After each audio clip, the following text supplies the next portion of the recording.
Hey guys, নমস্কাৰ স্বাগতম জনাইছো গোপুৰ ব্লগছ হৈ তো ফাইনালি বন্ধুসকল আজি মই আপোনালোকৰ বাবে প্ৰজেক্ট ৰিপৰ্টৰ ভিডিঅ'টো লৈ আহিছো আৰু আজি যিটো প্ৰজেক্ট হ'ব এইটো CM ট্ৰিপলৰ 7 নম্বৰ প্ৰজেক্ট হ'ব আৰু আজি প্ৰজেক্টটো হ'ব গ্ৰসাৰী শ্বপ মানে গেলামাল দোকানৰ প্ৰজেক্ট কাৰণ যোৱা বহু দিনৰ পৰা মই প্ৰজেক্টৰ ভিডিঅ'বোৰ বনোৱা নাই যেহেতু আপোনালোকে বহু মানুহে কমেন্টছ কৰিছে দাদা মোৰ গ্ৰসাৰী শ্বপৰ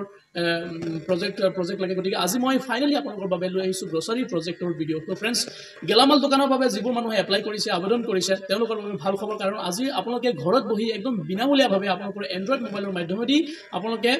প্ৰজেক্ট বনাব পাৰিব আৰু এই ভিডিঅ'টো চোৱাৰ পিছত একদম বিন্দাস বনাব পাৰিব এটো মই আপোনালোকক কৈছো যে আপোনালোকে ঘৰত বহি বনাওক এক টকা খৰচ নকৰাকৈ বনাওক বিনামূলীয়া বনাওক কাৰণ আপোনালোকে CM ট্ৰিপলৰ যিমান কেইটা ভিডিঅ' গোপুৰ ব্লগছ হজৰ ফালৰ পৰা দিয়া হৈছে একদম বিনামূলীয়াভাৱে আপোনালোকে হয়তো প্ৰজেক্ট বনাব বহু মানুহ শিকিছে আপোনালোকেও পাৰিব গতিকে আজি আহক দেৰি নকৰি আজি মই আপোনালোকক দেখুৱাইছো যে গ্ৰসাৰী শ্বপৰ বা গেলামাল দোকানৰ যিটো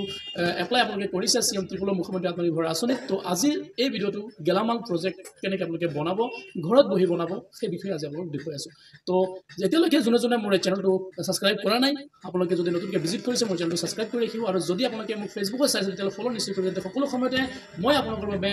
নতুন ভিডিঅ'বোৰ লৈ আহিব যাতে আপোনালোকে মোৰ ভিডিঅ'বোৰ চাই কিবা এটা উপকৃত হয় তো ফ্ৰেণ্ডছ ফাৰ্ষ্ট অফ অল মই আপোনালোকক কম্পিউটাৰ স্ক্ৰীনৰ মাধ্যমত মই দেখুৱাম আৰু আপোনালোকে যদি মোবাইলৰ মাধ্যমত কৰি আছে তেতিয়াহ'লে ক্ৰম ব্ৰাউজাৰটো ওপেন কৰি ল'ব আৰু ইয়াত project কোনটো ডাউনলোড কৰিব কেনেকৈ কৰিব মই আপোনালোকক দেখুৱাই আছো ঠিক আছে তো CM ট্ৰিপল 2.0 project report বুলি আপুনি গুগলত টাইপ কৰিব টাইপ কৰাৰ পিছত ওপৰত যিখন অফিচিয়েল ৱেবছাইট আছে যেটো এই অফিচিয়েল ৱেবছাইটত ক্লিক কৰিব ক্লিক কৰাৰ পিছত আপোনালোকে দেখিছে এটা ৱেবছাইট খোল খাইছে খোল খোৱাৰ পিছত ফিল্টাৰ য'ত নেকি আমি প্ৰজেক্টবোৰ বিচাৰি পাম ফিল্টাৰ মানে আপুনি ইয়াৰ পৰা যিকোনো প্ৰজেক্ট এপ্লাই কৰিছে যদি এই প্ৰজেক্টটো আপুনি উলাব পাৰিব তো আপোনালোকে আদাৰ সেক্টৰ ইনক্লুডিং সাৰ্ভিসত গৈ আপোনালোকে গ্ৰসাৰী শ্বপৰ প্ৰজেক্টখন আপোনালোকে পাই যাব অপচনটো কোনটো সিলেক্ট কৰিব চাক ফিল্টাৰ অপচনত গৈ আপোনালোকে আদাৰ সেক্টৰ ইনক্লুডিং সাৰ্ভিস বুলি লিখিব তাৰ পিছত প্লেস সিলেক্টত গৈ আপোনালোকে আপোনালোকৰ প্ৰজেক্টটো ইয়াত পাই যাব ঠিক আছে অলপ তললৈ আহিব ইয়াত গ্ৰসাৰী শ্বপৰ প্ৰজেক্টটো আপোনালোকে পাই যাব ইয়াত ক্লিক কৰিব তাৰ পিছত সাৰ্চ কৰিব সাৰ্চ কৰাৰ পিছত এটা সেক্টৰলৈ আহি গৈছে গ্ৰসাৰী শ্বপৰ এটো CM ট্ৰিপলে দেখি আছে আপোনালোকে তো গ্ৰসাৰী শ্বপৰ প্ৰজেক্টটো আপোনালোকে ভিউ ডাউনলোডত গৈ ডাউনলোড কৰিব পাৰিব ঠিক আছে এটা ওপৰত দেখিছে ডাউনলোড হৈ আছে তো আপোনালোকে হয়তো গ্ৰসাৰী শ্বপৰ কাৰণে 2 লাখ টকাহে আপোনালোকে পাব গভৰ্ণমেন্টৰ পৰা তো 2 লাখ টকাৰ প্ৰজেক্টটো কেনেকৈ বনাব মই সবিশেষ এই ভিডিঅ'ৰ জৰিয়তে আপোনালোকক দেখুৱাই আছো আৰু ঘৰত বহি আপোনালোকে কেনেকৈ বনাব সেইটো মই আপোনালোকক দেখুৱাম ঠিক আছে তো যাৰ বাবে ধৰি লওক মই এখন প্ৰজেক্ট এটো আপোনালোকে দেখি আছে প্ৰজেক্টখন মই ডাউনলোড কৰিছো কিন্তু ইয়াত আপোনালোকে কি কৰিব নোৱাৰিব এডিট কৰিব নোৱাৰিব যেনেকৈ ধৰক এতিয়া মই কম্পিউটাৰত টাইপ কৰিছো নহয় কিন্তু ইয়াক এটা কাম কৰিলে আপুনি ঘৰত বহি কৰিব পাৰিব কেনেকৈ কৰিব চাক এডিট কম্পিউটাৰ মাধ্যমত কৰক বা মোবাইলৰ মাধ্যমত কৰক ঠিক আছে অকল মোবাইলৰ মাধ্যমত কৰিলে আপোনালোকে ওয়াৰ্ড এটা সফটওয়্যাৰ আছে যেটো নেকি আপুনি প্লে ষ্টৰৰ পৰা পাই যাব আৰু যদি মোবাইলৰ মাধ্যমত কৰে তেতিয়াহ'লে তো মাইক্ৰসফট থাকে তেতিয়াহ'লে কোনো অসুবিধা নহব কিন্তু মই আপোনালোকে কেনেকৈ কৰিব মোবাইলৰ মাধ্যমত সেই বিষয়ে আপোনালোকক ভিডিঅ'টো এই ভিডিঅ'টোৰ জৰিয়তে আপোনালোকক দেখুৱাইছো শৰ্টকাটলি ঠিক আছে তাৰ বাবে আপোনালোকে কি কৰিব গুগলত যাব আকৌ গুগলত গৈ টাইপ কৰিব I love PDF লিখাৰ লগে লগে চাই খুলিছে ওপৰৰ অপচনটো ক্লিক কৰিব ওপৰত অপচনটো ক্লিক কৰাৰ লগে লগে তো আপোনালোকে I love PDF গুগলত গৈ সাৰ্চ কৰিব সাৰ্চ কৰাৰ পিছত মই কোনটো অপচনত গৈ আপোনালোকে এটো এডিট কৰিব পাৰিব মই আপোনালোকক দেখুৱাই দিছো চাক যেটো এতিয়া আমাৰ যিখন প্ৰজেক্ট আমি ডাউনলোড কৰিছো এটো পিডিএফত আছে পিডিএফৰ পৰা আমি কি কৰিব লাগিব PDF to word to PDF word to নহলে আপোনাৰ মাইক্ৰসফট থাকিব আগত তাৰ পিছত পিডিএফ বনাব পাৰিব কিন্তু আমাৰটো বৰ্তমান কিহত আছে পিডিএফত আছে হেবাবে আপোনালোকে পিডিএফ টু ওয়াৰ্ড কৰি ল'ব এইটো অপচনত ক্লিক কৰিব নেটটো অলপ স্লো হৈ আছে এইটো চাক জিয়া নহক এইটো অপচনত ক্লিক কৰাৰ লগে লগে প্লিজ সিলেক্ট পিডিএফ ফাইলত ক্লিক কৰাৰ লগে লগে যিখন পিডিএফ আপোনালোকে ডাউনলোড কৰিছে এইটো যেটো এই পিডিএফখন মই এতিয়া ইয়াত সিলেক্ট কৰিম এটো কনভাৰ্ট টু পিডিএফ কৰিম কনভাৰ্ট টু পিডিএফ কৰাৰ লগে লগে কি হ'ব আপুনি যিখন পিডিএফ ডাউনলোড কৰিছে সেই পিডিএফ খনে এটো ডাউনলোড ৱৰ্ড কৰিব এটা এটো যি ডাউনলোড হ'ব এটো ৱৰ্ডত গৈ আপোনালোকে ডাইৰেক্ট এডিট কৰিব পাৰিব কিন্তু তাৰ বাবে যদি মোবাইলত কৰিব বিচাৰিছে তেতিয়াহলে আপোনালোকৰ মোবাইলত এটা ৱৰ্ড সফটওয়্যাৰ আছে সেই সফটওয়্যাৰটো ইনষ্টল কৰিব লাগিব এটো তো বন্ধুসকল ফাইনালি আহি গৈছো প্ৰজেক্টত যেটো মই এডিট কৰিছো আপোনালোকে নিজে দেখিছে কেনেকৈ এডিট কৰি কেনেকৈ মোবাইলত বনাব পাৰি যেটো মই কম্পিউটাৰত বনাইছো সেই কাৰণে মই কম্পিউটাৰত এডিট কৰিছো ঠিক আছে তো ফাইনালি প্ৰজেক্টটো ৰেডি হৈ গৈছে মই আজি আপোনালোকক দেখুৱাব গৈ আছো যে সিএম ট্ৰিপলত 2.0 এপ্লাই কৰা গ্ৰসাৰী শ্বপৰ মানে গেলামাল দোকানৰ প্ৰজেক্টটো কেনেকৈ ঘৰত বহি বিনামূলীয়াকৈ বনাব পাৰিব মোবাইলৰ মাধ্যমত হোক বা কম্পিউটাৰৰ মাধ্যমত হোক তো এই ভিডিওটো চোৱাৰ পিছত আপোনালোকে 100% ঘৰত বহি কেনেকৈ প্ৰজেক্ট বনাই আপোনালোকে শিকিব আৰু কাৰোবাক শিকাব পাৰিব গতি দেৰি নকৰি ভিডিওটো প্ৰজেক্টটো ষ্টাৰ্ট কৰিব বলক ঠিক আছে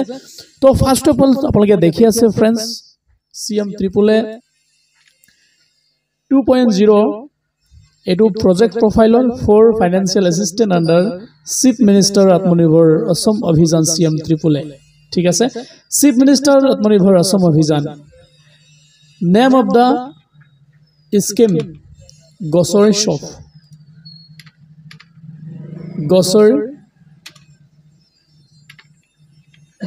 গ্ৰসাৰী ষ্ট'ৰ মানে গ্ৰসাৰী শ্বপ বা গ্ৰসাৰী ষ্ট'ৰ কাৰণে আপুনি প্ৰজেক্টখন বনাইছে name of the scheme grocery store তো total project cost আপোনালোকে দেখিছে total project হৈছে 2 লাখ টকাৰ project তাৰ পিছত এটো হৈছে ফাৰ্স্ট পেজত আপোনালোকে এনেকৈ দেখা পাব সেকেন্ড পেজলৈ আহিম সেকেন্ড পেজত আহাৰ পিছত আপোনালোকে মন কৰিব ইয়াৰ পৰা আপোনালোকৰ কামটো ষ্টাৰ্ট হৈ যাব প্ৰজেক্ট বনোৱা তো প্ৰজেক্ট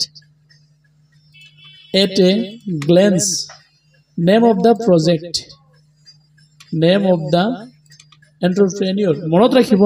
যদি আপুনি সৰু সৰু ব্যৱসায়ী হয় বা আপুনি ডাঙৰ ব্যৱসায় কৰিব বিচাৰে বা আপোনালোকে যিকোনো ব্যৱসায় কৰক আপুনি এজন এন্টাৰপ্ৰেনিয়ৰ হিচাপে কাম কৰিব সেইভাবে আপুনি ইয়াত আপোনাৰ নামটো লিখিব নেম অফ দা এন্টাৰপ্ৰেনিয়ৰ মানে আপুনি এজন ব্যৱসায়ী হয় সেইভাবে আপুনি গভৰ্ণমেণ্টৰ ফালৰ পৰা আপোনাৰ ব্যৱসায়টো অলপ ডাঙৰ কৰিবৰ কাৰণে 2 লাখ টকা আপোনাক আবেদন কৰি আছে সেইভাবে আপুনি ইয়াত আপোনাৰ নামটো এজ এ এন্টাৰপ্ৰেনিয়ৰ হিচাপে আপোনাৰ নামটো দিব ঠিক আছে ইয়াত আপোনাৰ নেম অফ দা এন্টাৰপ্ৰেনিয়ৰ আপোনাৰ নাম হ'ব কনস্টিটিউশন এটো সদায় ইন্ডিভিজুৱেল হ'ব ফাদাৰ নেম লৰা বিলাকে আবেদন কৰিলে লিখিব আৰু যদি কোনো মহিলা আবেদন কৰিছে তেতিয়ালে হাজবেণ্ডৰ নাম লিখিব লৰা মানুহে কৰিলে দেউতাকৰ নাম লিখিব কন্টাক্ট ডিটেইলছত আপোনাৰ যেটো নম্বৰ দি আপুনি এপ্লাই কৰিছে সেই নম্বৰটো দিব ডিস্ট্ৰিক্ট দিব লোকেলিটি দিব লোকেলিটি মনত আছে আপোনালোকৰ বা আপোনালোকে জানে সমষ্টিৰ নাম ব্লক পাব্লিক টাউন যদি টাউনৰ পৰা বিলং কৰে টাউন দিব ব্লক হলে ব্লক দিব ভিলেজ লিখিব ওয়াৰ্ড লিখিব কিমান নম্বৰ ওয়াৰ্ডত আপোনালোকে থাকে post office pin code Gmail mobile number মনত ৰাখিব এই জিমেইল আৰু মোবাইল সেই নম্বৰ কেইটাহে দিব জিমেইল আইডি সেইটোৱে দিব যেটো আপুনি এপ্লাই কৰাৰ সময়ত দিছিলে ফ্ৰেন্ডছ নহলে আপোনাৰ প্ৰবলেম হ'ব তাৰ পিছত লোকেশন অফ দা ইউনিট যদি আপুনি সেম লোকেশনত সেম এড্ৰেছত আপোনাৰ বিজনেসটো কৰি আছে তেতিয়া হলে আপুনি ডু দি থাকিব পাৰে কোনো প্ৰবলেম নাই এতিয়া 6 নম্বৰ পইণ্টত আহক এক্সিস্টিং বেংক একাউন্ট ডিটেইলছ মনত ৰাখিব একাউন্ট নম্বৰ হেতু দিব যেটো আপুনি এপ্লাই কৰাৰ সময়ত দিছিলে নহলে প্ৰবলেম হ'ব তো একাউন্ট নম্বৰ হেতু দিব যেটো নম্বৰ আপোনালোকে দিছে তো তাৰ একাউন্ট নম্বৰ দিব bank of the branch IFC code দিব ঠিক আছে আইএফসি কোড দিব তাৰ পিছত প্ৰপ'জ এক্টিভিটি কিহৰ পৰা আপুনি এপ্লাই কৰিছে তেতিয়া হলে গ্ৰসাৰী ষ্টৰৰ পৰা এপ্লাই কৰিছে তেতিয়া গ্ৰসাৰী ষ্টৰটো আপোনালোকে দিব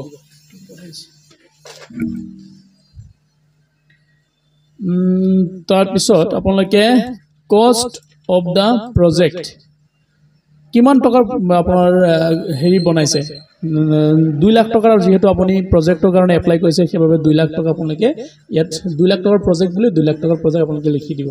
মিন্স অফ ফাইনান্স মনত ৰাখিব গভৰ্ণমেণ্ট আপোনাক টকাটো কেনেকৈ দিব গভৰ্ণমেণ্ট সাবসিডি থাকিব 1 লাখ টকা বেংক লোন হিচাপে আপোনাক দিব 1 লাখ টকা তো টোটাল হ'ব 2 লাখ টকা কিন্তু ইয়াত টার্ম এন্ড কন্ডিশন আছে যেতিয়া আপোনাৰ থাৰ্ড পাৰ্টি ভেৰিফিকেশন হোৱাৰ ইয়াত লিখা আছে থাৰ্ড পাৰ্টি ভেৰিফিকেশন যেতিয়া 1 লাখ টকা গভৰ্ণমেণ্টে আপোনাক দিব সেই টকাটো পোৱাৰ পিছত আপোনাৰ এটা ভেৰিফিকেশ্যন হ'ব যেটো থাৰ্ড পাৰ্টি ভেৰিফিকেশ্যন বুলি কয় সেই ভেৰিফিকেশ্যন এটো দেখিছেনে আপোনালোকে থাৰ্ড পাৰ্টি ভেৰিফিকেশ্যন এটো হোৱাৰ পিছত গভৰ্নমেন্টে বাকি বেংকৰ ফালৰ পৰা আপোনাক 1 লাখ টকা দিয়া হ'ব পেবেক পিৰিয়ড 5 ইয়াৰ্স 5 বছৰ পিছত আপুনি এই 1 লাখ টকা ঘূৰাব লাগিব অলপ তললৈ আহাৰ পিছত সৰি মই এটা বস্তু আপোনাক ক্লিয়াৰ কৰিছো ইয়াত 10 নম্বৰ লৈকে ক্লিয়াৰ আছে নম্বৰ 1 নম্বৰ এটো চাক 1 2 3 4 বুলি ইয়াত 10 নম্বৰ লৈকে ক্লিয়াৰ কৰি থৈছো আপোনাক ইয়াত সেকেন্ড পেজত একো কাম নাই তাৰ পিছত থাৰ্ড পেজত আপোনাৰ একো কাম নাই থাৰ্ড পেজত কাম আছে থাৰ্ড পেজত অলপ তললৈ আহিব ইয়াত মাৰ্কেটিং ষ্ট্ৰেটেজি মনত ৰাখিব মাৰ্কেটিং ষ্ট্ৰেটেজিটো খুবেই গুৰুত্বপূৰ্ণ তো টু বি ফিল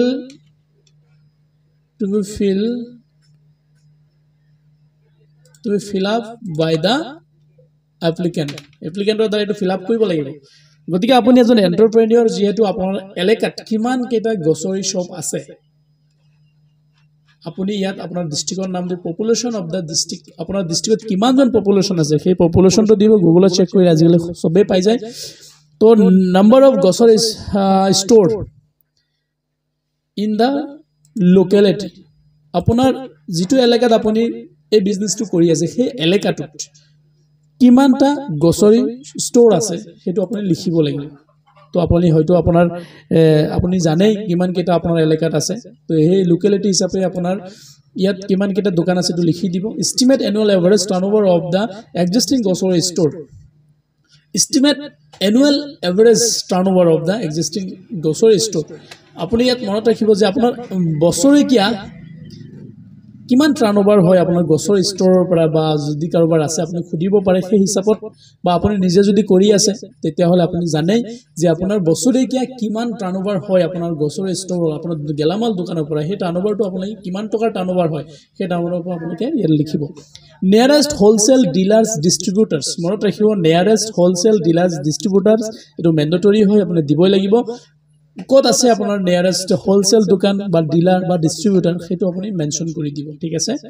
ইয়াত আৰু বেলেগ মই আকবাৰ কৈ দিছো সক নেম অফ দা ডিস্ট্ৰিক্টৰ নাম দি পপুলেশন অফ দা ডিস্ট্ৰিক্ট গুগলত চেক কৰিলে পাই যাব number of the grocery store in the locality কিমান কেটা গ্ৰছাৰী ষ্ট'ৰ আছে আপোনাৰ সেই যেটো এলেকাত আপুনি দোকানটো দিছে সেই এলেকাটোত হেতু লিখিব estimate annual average turnover of the existing grocery store আপোনাৰ যিখন দোকান আছে হেতু বছৰীয়া কিমান টাৰ্নওভাৰ হয় কিমান টকা টাৰ্নওভাৰ হেতু আপোনালোকে লিখি দিব নিয়াৰেষ্ট হোলসেল ডিলাৰ্স ডিস্ট্ৰিবিউটাৰ কোড আছে এটো আপোনালোকে লিখি দিব পাৰে ঠিক আছে তাৰ পিছত ইয়াত একো ধৰণৰ কাম আপোনালোকৰ নাই তাৰ পিছত অলপ তললৈ আহিব ফ্ৰেন্ডছ সবতকে ইম্পৰ্টেন্ট যেটো পইণ্ট মনত ৰাখিব সবতকে ইম্পৰ্টেন্ট পইণ্ট মই সদায় সব কেটা মই প্ৰজেক্টত মই কৈ দিছো যে ফাইনান্সিয়াল এনালাইসিস এটা বিজনেছৰ মেইন रीत का हड्डी जो कहता है हिंदी में এটা বিজনেছৰ মানে মেৰুদণ্ড যেটো বুলি কয় মেৰুদণ্ড হৈছে এই প্ৰজেক্টৰ এটা মেইন মানে এটা প্ৰজেক্টৰ মেইন মেৰুদণ্ড হৈছে ফাইনান্সিয়াল এনালাইসিস মনত ৰাখিব যেতিয়াই আপুনি যিকোনো লোনৰ ক্ষেত্ৰত যাক বা যিকোনো কামৰ ক্ষেত্ৰত যাক যদি আপুনি গভৰ্নমেন্টৰ পৰা কিবা লোন লব বিচাৰিছে বা আপুনি বেংকৰ পৰা কিবা লোন লব বিচাৰিছে তেতিয়া হলে ফাইনান্সিয়াল এনালাইসিস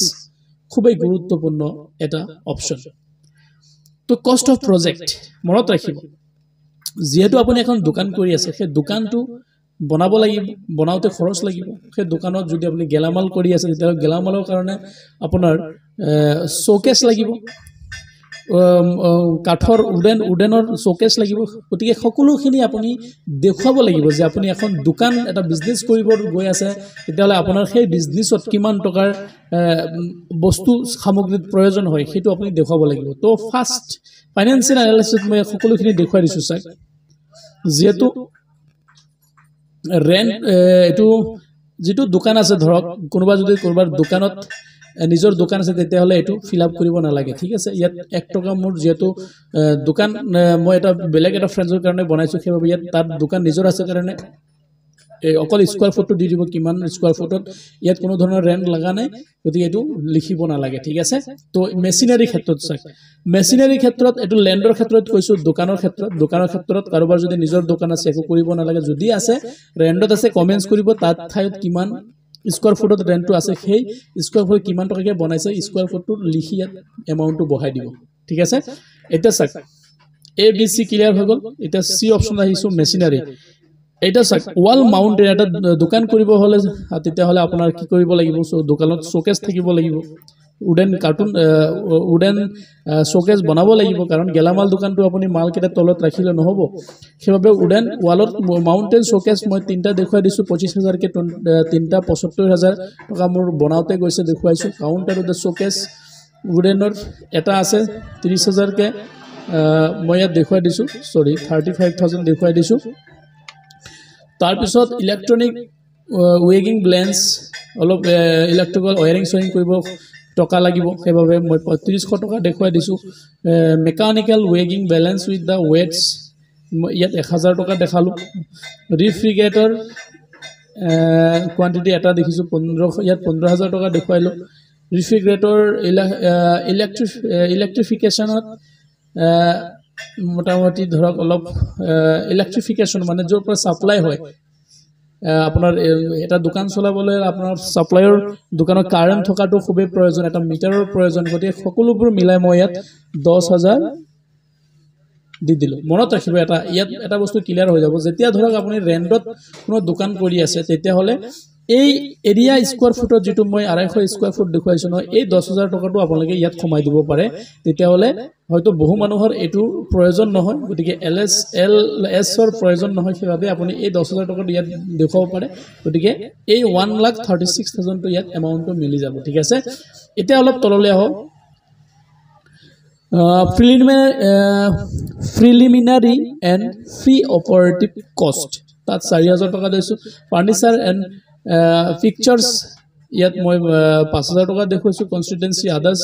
মেকানিজমত মই 5000 টকা দেখুৱাইছো টোটাল এক্সপেন্ডিচাৰ হৈছে ইয়াত টোটাল যিমান কেটা কষ্ট হৈছে ইয়াত আপোনালোকে এইবিলাক কিন্তু দেখুৱাব লাগিব কাৰণ এইবোৰ এটা দোকান চলাবলৈ সকলোখিনি খৰচ আহি যায় গতিকে টোটাল এক্সপেন্ডিচাৰ মোৰ কিমান হৈছে 150000 টকা ঠিক আছে বাকি কিমান টকা আছে বাকি আছে 55000 টকা হে কাৰণে কামৰ কাৰণে ধৰক আপোনাৰ এটা দোকান খুলিবলৈ টকাৰ খুবেই প্ৰয়োজন গতিকে ইয়াত এই ওয়াৰ্কিং ক্যাপিটালত 25000 টকা দেখাব পাৰিব আৰু বাকি আপোনাৰ টোটাল বাকি মোটামুটি আপোনাৰ হাতত কিমান আছে সৰি ইয়াত মই এটো মোৰ ভুল হৈছে মই এটো 50000 দেখুৱাই দিছো ঠিক আছে তেতিয়া হলে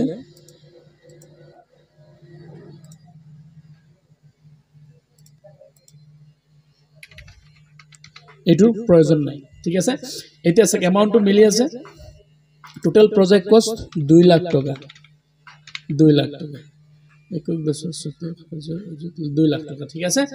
এতিয়া চাক টোটাল এক্সপেন্ডিচাৰ হৈছে ওপৰত মেকানিক্যাল ওয়্যাৰিং ইলেক্ট্ৰিক মিটাৰ সিটাৰ লৈ টোটাল এটা দোকান খজুৱাৰ ক্ষেত্ৰত আপোনালোকৰ টোটাল কিমান টকা কৈছে 150000 টকা বাকি ওয়াৰ্কিং ক্যাপিটাল যেটো টকা দি আপুনি গেলামালটো স্টাৰ্ট কৰিব তাক কিমান আছে আপোনাৰ হাতত 50000 টকা তো ইয়াত 2 লাখ টকা মিলি গৈছে মিনস অফ ফাইনান্স কেনেকৈ আপোনালোকক গভৰ্ণমেণ্টে টকাটো দিব মই আকৌ এবাৰ কৈ দিছো 1 লাখ টকা গভৰ্ণমেণ্টে দিব সাবসিডি গভৰ্ণমেণ্ট অ্যাসিস্ট্যান্স সাবসিডি দিব 1 লাখ টকা বেংক ফাইনান্স কৰিব 1 লাখ টকা এটো থাৰ্ড পাৰ্টি ভেৰিফিকেশন হোৱাৰ পিছত ইয়াত লিখা আছে আকৌ চাই থাৰ্ড পাৰ্টি ভেৰিফিকেশনৰ পিছত গভৰ্ণমেণ্টে কিমান দিব বেংকৰ ফালৰ পৰা 1 লাখ টকা দিব এতিয়া কথাটো হৈছে চাই ইয়াত ক্লিয়াৰ হৈ গ'ল ইয়াত কোনো ধৰণৰ কাম নাই মই প্ৰজেক্টৰ যেটো মেইন পইণ্টটো আপোনালোকক দেখুৱাই দিছো কোনো ধৰণৰ আৰু কাম নাই অলপ তললৈ আহিব একদম তললৈ আহিব ইয়াত চাবলৈ একো দৰকাৰ নাই একদম তললৈ অহাৰ পিছত চাক সিগনেচাৰ অফ দা এপ্লিকেন্ট মনত ৰাখিব এই সিগনেচাৰটো আপোনালোকে গুটেই প্ৰজেক্টখন বনোৱাৰ পিছত এটো প্ৰিন্ট আউট কৰি লও প্ৰিন্ট আউট কৰাৰ পিছত ইয়াত আপোনালোকৰ সিগনেচাৰটো মাৰি দিব ঠিক আছে फ्रेंड्स তো আজি মই আপোনালোকক দেখুৱাইছো যে গ্ৰসাৰী শ্বপৰ প্ৰজেক্ট কেনেকৈ আপোনালোকে বনাব যদি আপোনালোকে আৰু কিবা প্ৰজেক্টৰ প্ৰয়োজন হয় প্লিজ কমেন্টছ কৰিব নিশ্চয় মই আপোনালোকক সহায় কৰিম যেহেতু মই সকলো সময়তে আপোনালোকক কৈছো যে CM ত্ৰিপুলৰ মুখ্যমন্ত্ৰী আত্মনিৰ্ভৰ 2.0 যিমান কিটা প্ৰজেক্টৰ প্ৰয়োজন হয় আপোনালোকে কমেন্টছ কৰি যাব মই প্ৰতিদিনে এটা নহয় এটা প্ৰজেক্ট আপোনালোকৰ বাবে বনাই লৈ আহিম फ्रेंड्स তো আজিলৈ फ्रेंड्स ইমানেই যিবোৰ মানুহে মোৰ এই চেনেলটো নতুনকৈ ভিজিট কৰিছে প্লিজ মোৰ চেনেলটো সাবস্ক্ৰাইব কৰিব লাগিব আৰু লগতে যদি কোনোবা মানুহ ফেসবুকত মোৰ ব্লগিংবোৰ চাব বিচাৰে তেতিয়াহলে মোৰ পেজ ফেসবুক পেজ গোপুৰ ব্লগছ হজাই পেজটো ফলো নিশ্চয় কৰিব যাতে মই সকলো সময়তে আপোনালোকৰ বাবে নতুন ভিডিঅ'বোৰ লৈ আহিব পাৰো যাতে মোৰ ভিডিঅ'বোৰ চাই আপোনালোকে কিবা এটা উপকৃত হয় আৰু নিজে কিবা এটা কৰিব পাৰে তো फ्रेंड्स আজিলৈ ইমানেই সকলোকে ধন্যবাদ থাকিলে নমস্কাৰ জয় অসম